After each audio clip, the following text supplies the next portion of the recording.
benar lemah atau tidak. Ini masalahnya otot. Kalau ada betul otot esofagus itu lemah, maka orang-orang tua yang di atas 60 tahun itu yang akan kena GERD duluan. Ini kalau kita menggunakan mindset. Makanya kenapa saat kita divonis otot esofagus lemah, kita diobati segala macam tidak sembuh, karena otot esofagus tak pernah lemah. Hanya mata obatnya yang bisa bikin hati mata harapan yang sakit asam lambung. Tak usah ragu, minum Mado. Bismillahirrahmanirrahim. Assalamualaikum warahmatullahi wabarakatuh. Salam sehat bersama SJ Mado. Khusus untuk orang-orang yang terkena asam lambung, yang belum sembuh total dan masih berusaha mencari obat yang tepat, ikuti langkah-langkah berikut ini. Langkah pertama yang harus kita lakukan dalam pengobatan asam lambung, GERD, anxiety atau psikosomatis, kami sudah banyak sekali mengarahkan dalam video-video kami bahwa yang pertama kita harus ketahui dulu masalahnya. Kenapa kita divonis asam lambung, kita divonis GERD, kita divonis MAH, kita divonis anxiety, kita divonis psikosomatis, tapi kenapa tidak ada solusinya, atau kenapa tidak ada obatnya, atau tidak ada jalan keluarnya? Ini yang harus kita tahu. Nah, langkah yang pertama tadi apa? Kita harus mengetahui betul-betul benar ini asam lambung atau bukan. Apakah lambung itu akan mengakibatkan debar-debar, bisa mimpi buruk? Ini jika kita mau menggunakan mindset kita akan tahu lambung tidak akan membuat debar-debar kita, tidak akan membuat rasa jantung ini debar-debar. Ini kami banyak sekali yang sudah kami nyatakan bahwa orang itu yang divonis asam lambung, divonis GERD, yang katanya otot esofagus lemah, kita juga menggunakan mindset. Mindset kita, kalau memang otot esofagus itu lemah, kita harus berpikir panjang, benar lemah atau tidak. Ini masalahnya otot. Kalau ada betul otot esofagus itu lemah, maka orang-orang tua yang di atas 60 tahun itu yang akan kena GERD duluan. Ini kalau kita menggunakan mindset. Makanya kenapa saat kita divonis otot esofagus lemah, kita diobati segala macam tidak sembuh, karena otot esofagus tak pernah lemah. Ini yang harus kita ketahui. Terus kadang kita yang tidak tahu otot esofagus lemah, kok kita suruh merubah pola pikir, kita suruh merubah pola makan. Apa hubungannya otot esofagus dengan pola pikir dan pola makan? Gak ada hubungan. Ini kalau kita paham.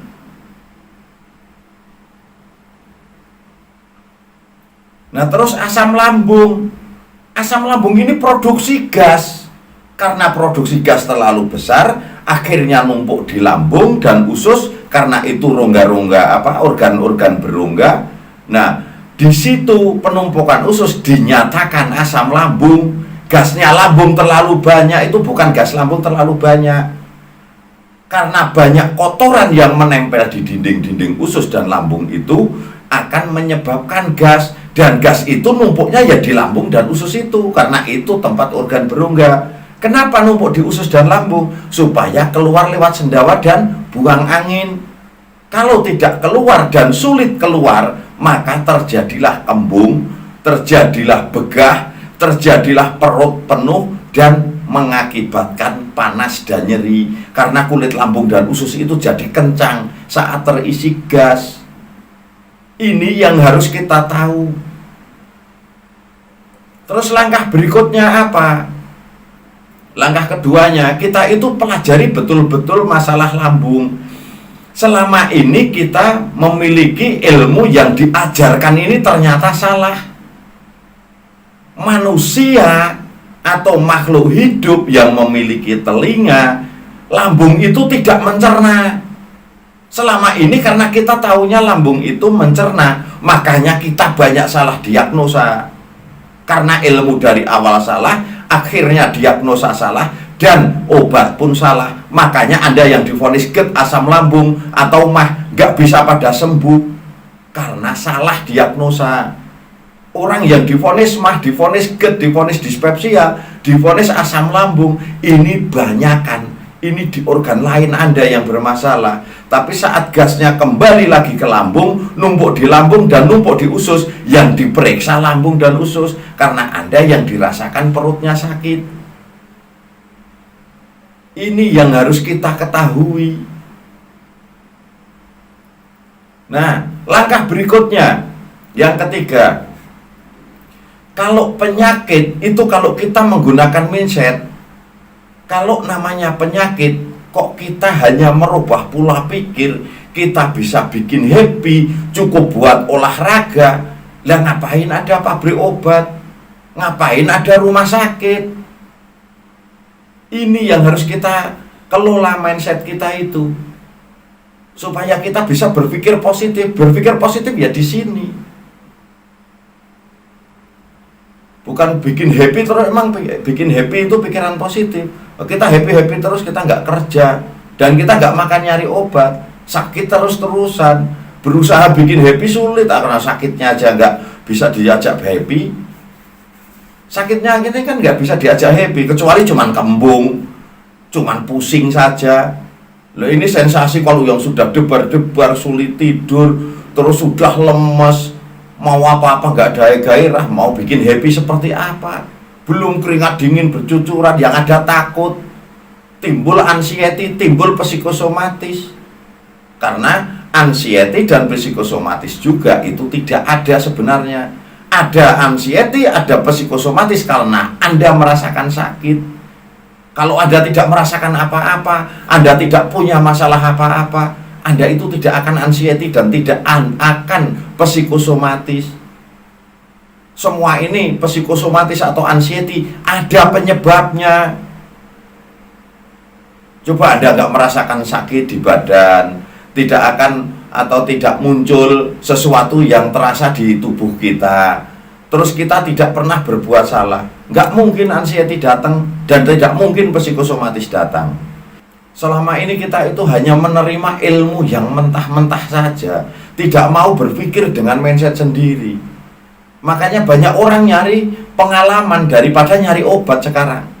Nah, pengalaman-pengalaman orang yang asam lambung ini kan berbeda-beda. Yang divonis asam lambung, ada cuman kembung semua divonis asam lambung.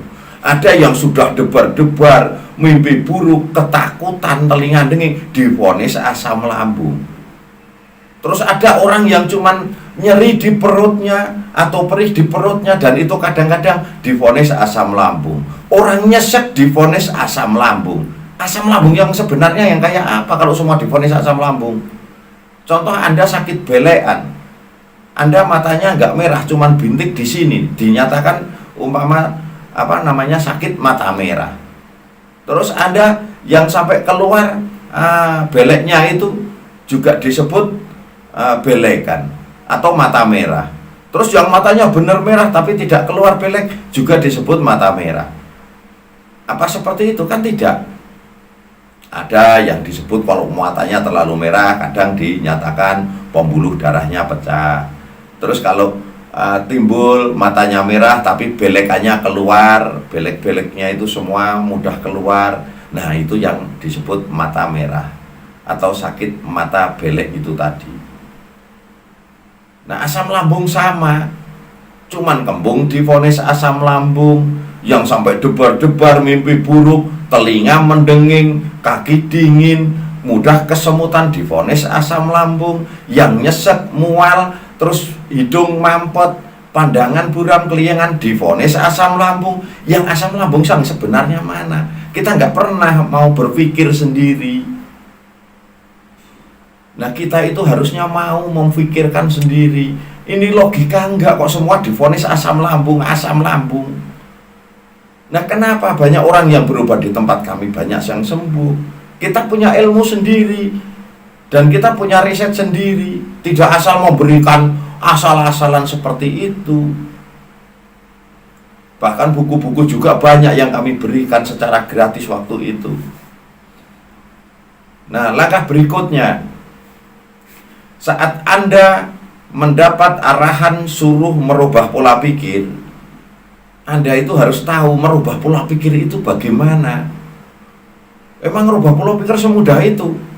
Yang dimaksud merubah pola pikir itu hanya bisa digunakan dengan obat penenang atau psikotropika. Karena apa? Obat penenang tadi saat kita minum, kita akan lupa segalanya.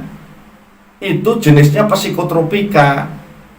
Nah, supaya kita lupa segalanya, akhirnya nggak terasa. Itu dirubah pola pikirnya supaya kita tidak merasakan sakit itu. Tapi saat reaksinya obat penenang tadi hilang, maka Anda malah tambah panik, tambah cemas karena bertambah sensasi. Selain sensasi yang dari dinyatakan asam lambung tadi, akan timbul sensasi baru, yaitu sensasi dari obat penenang itu sendiri, yaitu sakau. Jadi malah nggak karu-karuan, bukan menyelesaikan masalah. Ini yang menyelesaikan masalah, menimbulkan masalah baru yang kita tidak ketahui. Ini yang harus kita ketahui. Jadi langkah pertama kita harus ketahui benar atau tidak asam lambung itu ada. Terus kedua, benar atau tidak otot esofagus itu bisa lemah. Yang ketiga, benar atau tidak stres penyebab penyakit atau kita harus merubah pola pikir, ya.